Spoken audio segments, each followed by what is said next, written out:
Before I came to Japan for the first time, I was thinking to myself, how am I going to communicate? What if I get lost on the subway? And how am I going to know which ramen to choose when I can't read Japanese? And I wish I'd known all these tips a lot sooner, because it would have saved me so much time, energy, and precious yen.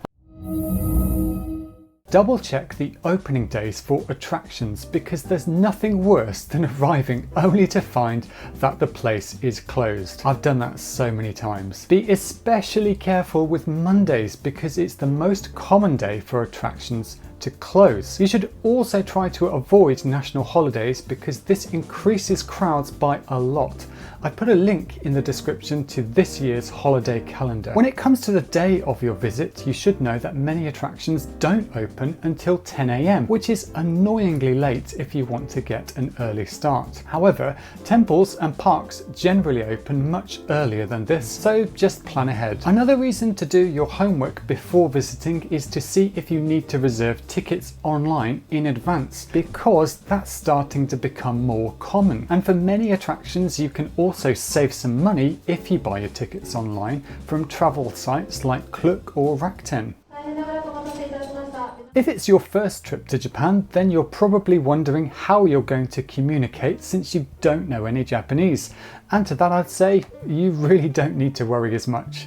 It's not difficult to travel in Japan without using any Japanese, and that's because people are really good at guessing what you want to achieve. Also, for many people, if you use really simple English, you can get a long way. So like, if I wanted to leave my luggage at a hotel, I'd point at my bag and say, "Can I leave my luggage today?" You've got to keep it as simple as possible though. If you have a complicated situation, you can use Google Translate on your phone, which is good, but actually I found DEEPL gives way more natural translations and gives you more options that take context into account. Google Translate is amazing at translating text on the fly, which is an absolute time saver.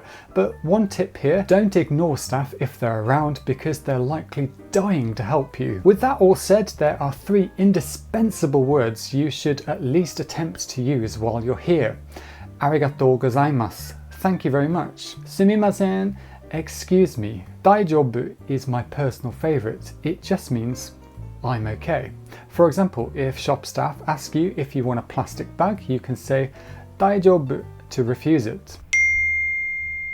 If you really want to hit the ground running as soon as you arrive, then I recommend you arrange a data SIM card or pocket Wi-Fi beforehand. If you can pick it up at one of the airport desks, then even better. I put links in the description for some popular providers. If I were going to choose between SIM card or pocket Wi-Fi, I'd go for the pocket Wi-Fi, because you don't need to change lots of phone settings, and it's very easy to share with other people you're travelling with. If you do get one, then just make sure your rental package includes a power bank, because pocket Wi-Fi batteries drain really quickly. Now, Japan does have free Wi-Fi hotspots, much more than it did 10 years ago.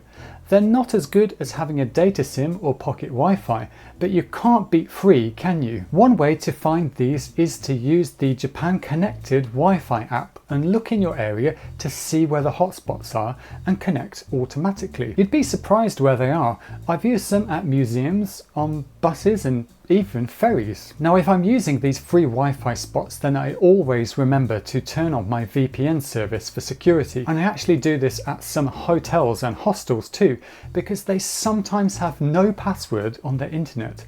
Convenient, but not very safe. If you don't have a VPN set up on your phone, then you may want to go and get one before your trip. I've linked to the one I use in the description.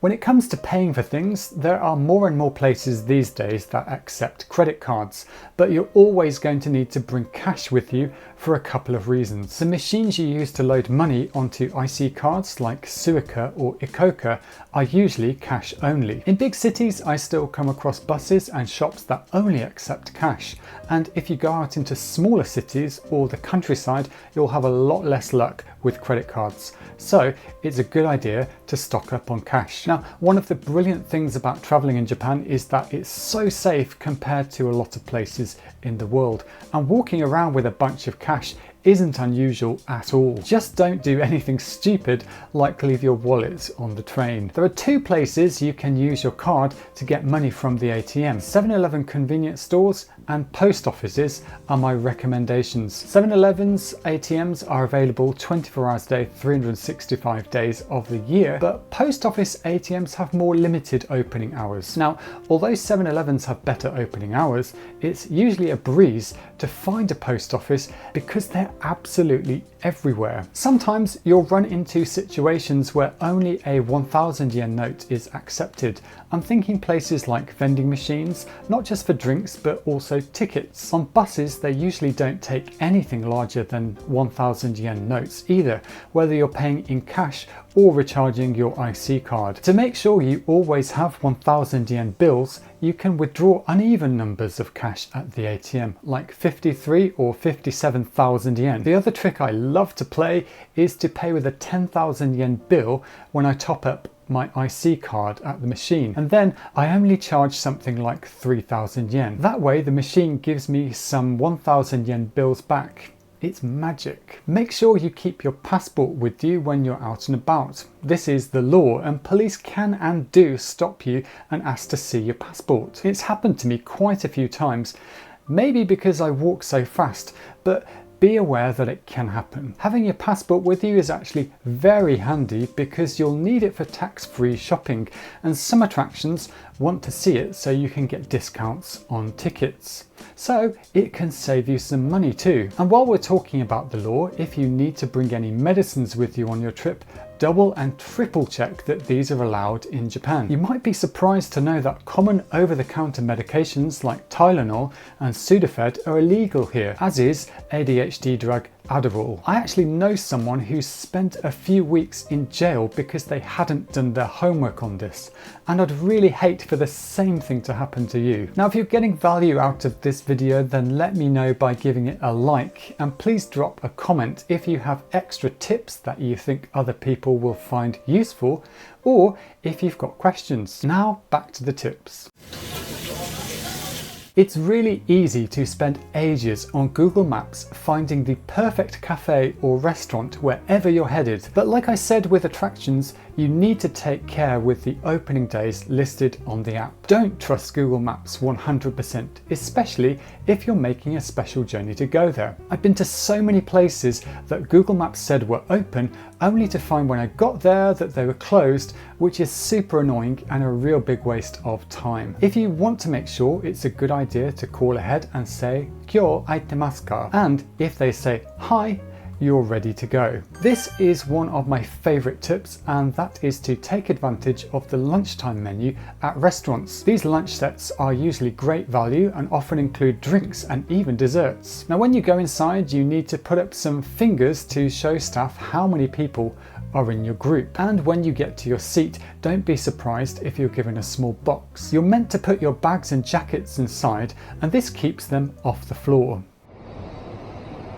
So I'm sure you've already heard other people recommending getting an IC card like Ikoka or Suica to pay for trains, buses and the subway here. Now, it's definitely a good idea to get one, and although it saves you time, it won't save you money. For cheaper inner city travel, you want to go with discount passes. Most cities have one, and if you're hopping between a lot of attractions for a day or two, passes will definitely save you some money. Links for the most useful passes are down there in the description. If you're carrying a backpack when you get on a crowded train, it's good manners to take it off and hold it next to you, or at the very least wear it in front of you so you don't whack people in the face when you turn around. And while you're on the train, be good and use your inside voice when you're chatting. It's pretty common that people sleep during their commute, so do everyone a favour and keep the volume level down. And yes, I know that you can always find some random Japanese people who have a talent for talking really loudly, but trust me, those people are not popular at all. Eating on trains, buses and subways is generally speaking a big no-no, with the exception of long-distance trains like the Shinkansen. The general rule is if your seat has a table, it's okay to eat. On the other hand, drinking is a bit more acceptable on any transportation. If you need to go to the ticket office for any reason, you'll find that they get incredibly busy these days, especially in the big cities. If you want to avoid the lines, go early in the morning or in the late evening. You can also get served very quickly at ticket offices in smaller cities in case you're passing through. When you're walking on the streets in Japan, it shouldn't be long before you notice that cyclists and pedestrians commonly share the same space. So 2 tips here. If you're walking along in a group side by side, pay attention to the people on bicycles behind you because you can easily end up blocking their path. You should also avoid walking and smartphoning, otherwise you may end up getting hit by cyclists who aren't paying much attention either. This last tip is another favourite of mine because it saves so much time. Subway stations number their exits to make it easier to navigate on the way out. You can check the best exit for your destination by looking on Google Maps, and you can also have a look at the map outside the ticket gates. Then just head for the right number.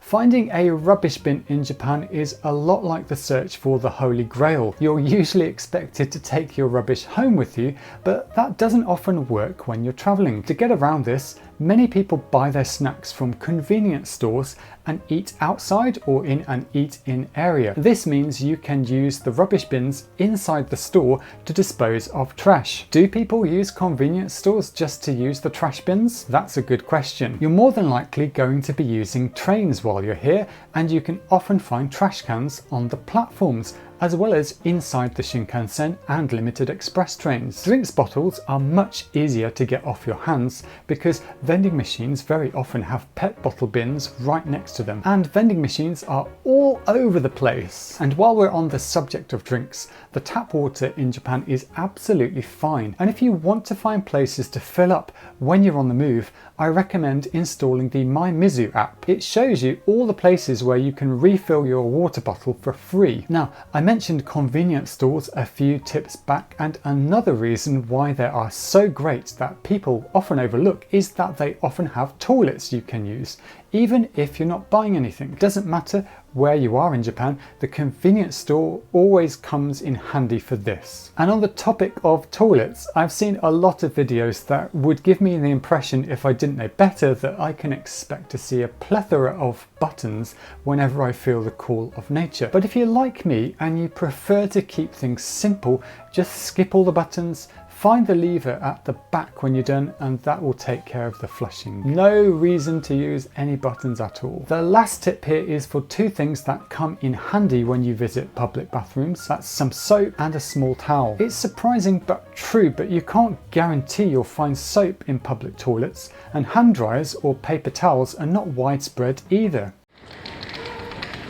Choosing the right strategy for luggage can have a huge impact on your trip. Over the years, I've moved from travelling across Japan with a carry-on case to a backpack, and then to an even smaller backpack. Now this won't work for everyone, but the principle does, and that is to bring less stuff. Having less or smaller luggage gives you flexibility. If you only have a carry-on size case or backpack, it's much easier to get on packed trains, more storage lockers will be available, and you'll find that at many attractions, staff will even keep your case or bag at the front desk. Now I know that many of you want to have space in your case for souvenirs, so if you really need to bring a large case, these tips are for you. Try to leave big cases at hotels even after you've checked out.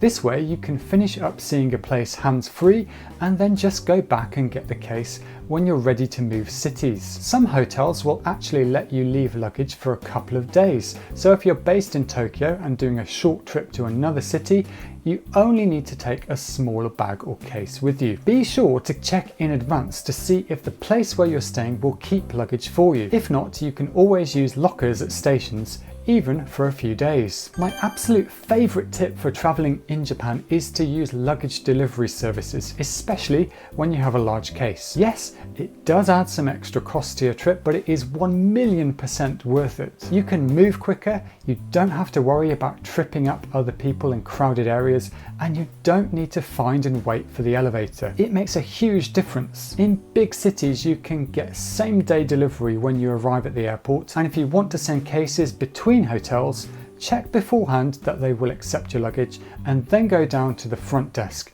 and ask for takubin. The staff will usually help you out with filling in the form, although it does have English labels too. If your accommodation doesn't help with this, just take your case to a convenience store and ask for takubin there. If you need help filling in the form, I put a link to Yamato's help page in the description. If you only use luggage forwarding once on your trip, I'd highly recommend it for sending your case back to the airport. You do need to do this 2 days before your flight, but it cuts out so much stress at the end of your trip. Your luggage will be ready for you to pick up on the same floor as the check-in desks at the airport, and sometimes you'll only need to walk a few steps to move your case between pickup and check-in. If you don't want to spend the cash on luggage forwarding, then a great alternative when you're travelling to and from the airport is to take the airport limousine bus. It's never going to be quite as fast as taking the train, and you'll still need to lug your cases to the bus stop that's nearest to your accommodation, but it definitely beats the train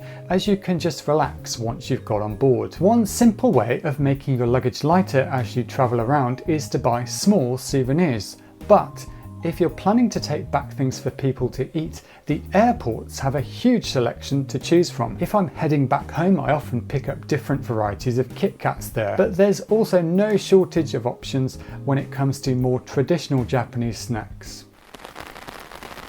No matter what time of year you're here, pay attention to the UV levels, because I'm telling you, it's really easy to underestimate them and get burned, especially if you have my kind of skin. Obviously, this is a problem in the summer, but you'd be surprised how strong the UV levels are in early spring and early autumn. I've put a link to the UV forecast I use down in the description. If you're here in the winter, you probably don't have to worry about UV unless you're skiing in the mountains, but you may find your skin drying out very quickly. Either bring some skin cream with you or drop into a drugstore when you get here. Last, if you're traveling in summer, factor in extra time when you make plans, because there's nothing worse than rushing around and sweating bucket loads once you arrive at your destination. Now, if you think you know everything about planning a trip to Japan, stop right there. You want to watch this video which tells you the 7 things you definitely want to pack. See ya!